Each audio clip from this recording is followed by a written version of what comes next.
안녕하세요. 잡시광입니다. 중국발 경제위기가 다가오고 있습니다. 최근 중국에서 심상치 않은 일들이 벌어지며 중국 산업계가 발칵 뒤집혔습니다. 그런데 알고 보니 중국의 진짜 적은 내부에 있었다고 하는데요. 과연 중국에 어떤 위기가 도래하고 있는지 자세히 알아보겠습니다. 최근 중국에서 이상한 열풍이 불고 있습니다. 중국 당국의 온라인 통제가 강화되면서 검열에 걸리지 않게 사전에 콘텐츠를 유료로 대신 검사해주는 사업이 성행하고 있는 것입니다. 심지어 공산당 기관지와 관영통신사도 이러한 유료 검열 서비스 사업에 가세했습니다. 그런데 민간 서비스보다 당국과 연계된 서비스를 더 많이 이용하고 있다는데 정치적 콘텐츠 검사에서 강점을 보이는 것으로 알려졌기 때문입니다. 다른 분야도 아니고 중국 당국의 심기를 건드리는 정치적인 내용을 자칫 잘못해서 올렸다가 소리소문 없이 사라질 수 있기 때문이죠. 17일 홍콩 사우스 차이나 모닝 포스트에 따르면 중국 공산당 기관지 인민일보는 지난해 7월 콘텐츠 사전 검열 서비스 런민 선자오를 개시했습니다.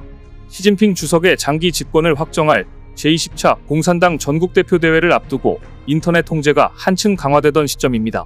인민의 교정이라는 뜻인 이 서비스는 문서, 사진, 영상, SNS 게시물 등 콘텐츠 내용에 대한 검열 서비스를 제공하는데요. 국영기업과 공공기관을 중심으로 일부 민간 기업까지 자신들의 콘텐츠를 발표하기 전 이 서비스를 통해 문제가 될 만한 내용이 있는지 사전 검열을 받을 수 있습니다. 고객이 이 플랫폼에 콘텐츠를 올리면 인공지능과 검열관 팀이 이를 검토해 이념, 종교, 숙청된 관리, 반체제 인사, 영토 분쟁 지역과 관련된 지도 등 위험한 내용이 포함된 콘텐츠를 잡아냅니다. 정부 관리와 그들의 가족에 대한 콘텐츠, 불명예스러운 유명인에 대한 언급 등도 잠재적 위험으로 속아냅니다. 이 서비스를 이용하려면 검열 콘텐츠 분량에 따라 연간 46,000에서 99,000위안, 하나로 약 800만원에서 1,800만원을 내야 하는데요. 그런데 문제는 많은 서비스가 공산당 기관지와 관영통신사에서 운영되기 때문에 이러한 비용이 또다시 중국 당국으로 흘러들어간다는 것입니다.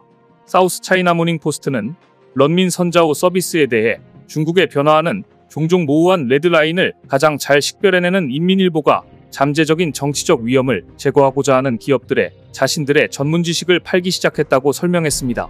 그러면서 최근 몇 년간 중국 공산당이 이념적 지배와 수능을 밀어붙이면서 중국에서 콘텐츠 검열 시장이 커져나가고 특히 정치적으로 민감한 내용에 크게 초점이 맞춰지고 있다는 분석이 제기된다고 덧붙였습니다. 사우스 차이나 모닝 포스트는 중국 당국의 검열에 걸려 벌금을 부과받거나 사전 경고도 없이 갑자기 사업이나 활동이 중단되는 사례들이 이어지면서 기업과 기관, 유명인들이 중국 특색에 맞춰 콘텐츠를 조정해야 할 필요성이 생겼다고 설명했는데요. 물론 알리바바와 텐센트와 같은 빅테크 기업들도 이러한 사전 검열 서비스를 제공하고 있지만 중국 당국과 연계된 공산당 기관지나 관영통신사의 검열 서비스를 사람들이 더 찾는다고 말하고 있습니다. 왜냐하면 런민 선자오가 빅테크들이 제공하는 서비스만큼 기술면에서 강력하지는 않지만 정치적 콘텐츠를 걸러내는 데서는 강점이 있을 것이라는 분석인데요. 이와 같이 정치적 콘텐츠 검사 서비스에 대한 수요가 늘어나는 것은 그만큼 중국의 정보 환경이 엄격해지고 있다는 신호이며 새로운 금기와 관련한 모호성이 더욱 증가하고 있음을 나타내는 것이라는 경고가 나옵니다. 이렇게 검열 시장이 늘어나면서 인공지능의 활용도도 높긴 하지만 이미 중국의 온라인 콘텐츠 검열 인력이 200만 명에 이른다고 보도되기도 했습니다. 익명을 요구한 베이징의 한 기업가는 중국에서 어떠한 콘텐츠나 사업도 생존을 위해서는 콘텐츠 관리 작업을 해야 한다고 지적했습니다. 그는 당신이 보는 어떠한 광고도 사전 검사를 거친 것으로 그렇지 않으면 그것은 살아남을 수 없다고 밝혔는데요. 이렇듯 앞으로 중국의 온라인 콘텐츠 통제는 더욱 강화될 전망입니다. 지난 15일 중국 매체 CCTV는 시진핑 주석이 당의 인터넷 관리를 견지해야 한다며 사회 통제와 안보, 양면에서 사이버 공간에 대한 강력한 통제를 유지할 것임을 시사했다고 보도했습니다. 시 주석은 최근 사이버 안보, 정보화와 관련한 중요한 지시를 내리면서 이같이 밝히고 새로운 시대, 새로운 여정에서 인터넷 사업의 중요한 위치가 갈수록 두드러진다며 리스크를 예방하고 안전을 확보해야 한다고 강조했습니다. 시 주석의 발언 직후 중국 규제당국은 새로운 온라인 정화 캠페인을 시작했습니다. 중국의 검열은 온라인에서만 이루어지고 있는 게 아닙니다. 중국은 7월 1일부터 간첩행위의 범위를 대폭 늘린 반간첩법을 시행하기로 했습니다. 중국 정부는 더 강력한 간첩행위 단속을 위해 2014년 제정된 방첩법을 9년 만에 개정해 통계자료나 사진, 지도를 검색 또는 저장하는 행위가 중국의 안보를 위협할 경우 간첩행위에 포함될 수 있다고 규정했습니다. 핵심 정보는 물론 공개된 정보라도 외국의 기관, 조직, 개인에게 제공할 경우 최대 무기징역 또는 사형에 처해질 수 있다는 엄청난 법안인데요. 그런데 이러한 중국 정부의 행동들이 오히려 자충수가 되어 중국 경제를 위기에 빠뜨리고 있는데요. 먼저 강화된 방첩법으로 인해 정보 수집을 주된 업무로 하는 컨설팅 업체들이 주요 타깃이 되면서 산업계가 쑥대밭이 됐습니다. 이미 베인앤드컴퍼니, 기업실사업체 민츠그룹 등 여러 미국 회사의 중국 사무소가 중국 정부의 기습조사를 받았습니다. 기술 연구, 자문 기업인 포레스터 리서치는 아예 중국 사무소에 문을 닫기도 했습니다. 미국계 로펌 링크레이터스의 데이터 컴플라이언스 전문가인 알렉스 로버츠는 방첩법에 따라 민감한 정보의 공유행위에 대한 형사처벌 가능성이 커졌다며 기업들은 자사가 규정을 준수하고 있는지 따져보는데 여념이 없는 상황이라고 말했습니다. 미국 국가정보국은 방첩법이 정상적인 경영활동까지 범죄행위로 간주할 수 있다고 우려했습니다. 파이낸셜 타임스는 6명의 내부 소식통을 인용해 맥킨지, 보스턴 컨설팅 그룹, 올리버 와이먼 등 미국계 컨설팅 회사들이 IT 시스템을 중국과 분리하고 있다고 17일 보도했습니다. 업무 과정에서 사용되는 모든 디지털 앱의 중국 전용 버전을 따로 만드는 식입니다. 이들 기업은 중국용 서버를 새로 만들고 현지 파견 직원들에게 .cn으로 끝나는 별도 이메일 주소를 지급했습니다. 중국에서 사용하도록 배포된 노트북의 국외 반출을 금지한 기업도 있습니다. 한 컨설팅 회사 임원은 우리는 기본적으로 2개의 아이디를 갖고 있다며 스마트폰은 어떻게 해야 할지 모르겠다고 말했습니다. 그는 데이터 문제는 중국에서 사업하기 어려운 핵심 이유가 되고 있다고 덧붙였습니다. 중국과 긴장 관계에 놓인 미국만의 얘기는 아닙니다. 중국에 지사를 둔 영국 기업들을 대상으로 조사한 결과 75%가량은 올 초부터 중국 내 IT 시스템과 데이터 저장 공간을 분리하는 작업에 착수한 것으로 나타났습니다. 셀리시 주중 영국 상공회의소 매니저는 법에 위배되든 아니든 간에 일단 중국의 법은 피하고 봐야 한다며 위험을 최소화해야 한다는 판단을 내렸다고 밝혔습니다. 또 중국에서 시행되고 있는 모든 데이터 관련 법을 완벽하게 준수하려면 셀 수 없는 비용이 들 것이라고 하소연하기도 했습니다.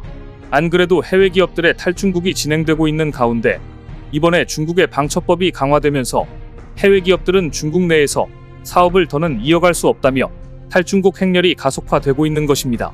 이 때문에 중국에 투자됐던 해외 자금들도 신속히 유출되고 있는데요. 그런데 중국의 이러한 방첩법 여파가 중국 반도체 산업에도 큰 타격을 입히고 있습니다. 방첩법에서 국가 핵심 기술이 대거 포함된 반도체는 특히 요주의 대상으로 보고 있는데요. 핵심 기술을 잘못 전달할 경우 무기징역 또는 사형에 처해질 수 있기에 더욱 민감할 수밖에 없습니다. 일례로 상하이에 본사를 둔 중국 반도체 회사의 답변 내용만 봐도 알 수 있습니다. 지난 2월에 문의했을 때 답변에는 국내 해외 고객사의 모든 문의에도 적극적으로 답변 드릴 것을 약속드립니다 라고 했지만 7월에는 죄송하지만 해외 매체의 문의에는 답변 드리기 어렵습니다 라며 5달 만에 답변 내용이 180도 반전됐습니다. 그간 이 회사는 반도체 파운드리 역량을 홍보하기 위해 적극적으로 소통해왔으나 자국은 물론 해외 고객사와의 대응마저 꺼리게 된 것입니다. 방첩법이 시행되면서 중국 반도체 업계를 둘러싼 만리장성은 더 두터워졌습니다. 대부분의 중국 기업들이 홈페이지에 공개된 것 외에는 정보 공개가 어렵다며 매출이나 영업이익 등 공시자료와 관련된 답변도 꺼리는 상황입니다. 기업의 소통 방해는 중국 공산당의 입법 취지와 동떨어져 있습니다. 중국 정부는 방첩법이 기업은 물론 언론의 자유도 침해하지 않을 것이라고 수차례 강조해왔습니다. 마오닝 중국 외교부 대변인은 외국 언론인이나 기업인들의 활동을 침해할 것이라는 우려에 대해 법과 규정을 준수하는 한 처벌을 우려할 필요가 없다고 밝혔습니다. 그러나 외국 기업은 물론 자국 기업도 방첩법을 의식해 산업 전반 자체가 움츠러드는 분위기입니다. 이 때문에 중국 기업 내부에도 타격을 줄 것이라는 우려의 목소리가 높아지고 있습니다. 실적 부진에 시달리던 중국 반도체가 또 한 번 발목을 붙잡힌 것입니다. 특히 이번 분기에도 실적 악화가 확실시되는 중심꺼지, 장디엔커지, 징바오롱 등 주요 반도체 기업에도 추가 대규모 악재가 찾아왔습니다. 해외 고객사 확보에 적극 나서야 하는 상황에서 중국 정부가 입을 막아버린 셈이기 때문입니다. 중심꺼지는 지난 1분기 실적 발표 후 매출과 가동률이 지속 감소하고 있다며 안 그래도 힘든 시기에 큰 위기가 찾아왔다라고 밝혔습니다. 국가안보를 강화한다는 명분 아래 개정된 방첩법이 기업들의 정상적인 경영 활동을 방해하고 있는 것입니다. 올해 1분기 주요 반도체 기업의 절반 이상이 적자를 내는 등 시진핑의 꿈인 중국 반도체 굴기가 진짜 끝났다는 신호가 나오고 있습니다. 익명을 요구한 현지 업계 관계자는 외국인도 추방되거나 벌금을 물 수 있는 판국에 중국인은 말할 나위도 없다라며 회사 홈페이지의 정보로도 덤터기를 쓸 수 있어 전면 재검토 중이라고 말했습니다. 이와 같이 중국의 자충수로 인해 각종 해외 투자금이 철회되면서 차이나 엑소더스가 가시화되고 있습니다. 하지만 중국 정부는 안팎의 우려에도 경제 성장을 자신하는 모습을 보이고 있습니다. 중국은 제로 코로나 정책 철회 이후 올해 경제 성장률을 글로벌 평균보다 높은 5%대로 제시했습니다. 중국 제1금융연구원은 글로벌 경기 침체에도 중국 경제가 차츰 회복되고 있다라며 꾸준한 투자 성장과 소비 확대가 하반기 성장을 견인할 것이라고 자평했습니다. 무엇을 근거로 저렇게 높은 수치를 제시했는지 전혀 알 수 없는 상황인데요. 마찬가지로 이러한 중국 내부의 지표를 믿고 정신승리를 이어나가고 있는 시 주석은 연일 국가안보를 강조하고 있는 만큼 당분간 방첩법이 철회되거나 완화될 낌새는 보이지 않을 것으로 전망됩니다. 지금처럼 현실을 깨닫지 못하고 계속 정신승리만 이어가길 바라겠습니다. 오늘 준비한 소식은 여기까지입니다. 댓글을 통한 여러분들의 많은 의견 기다리겠습니다. 시청해주셔서 감사합니다.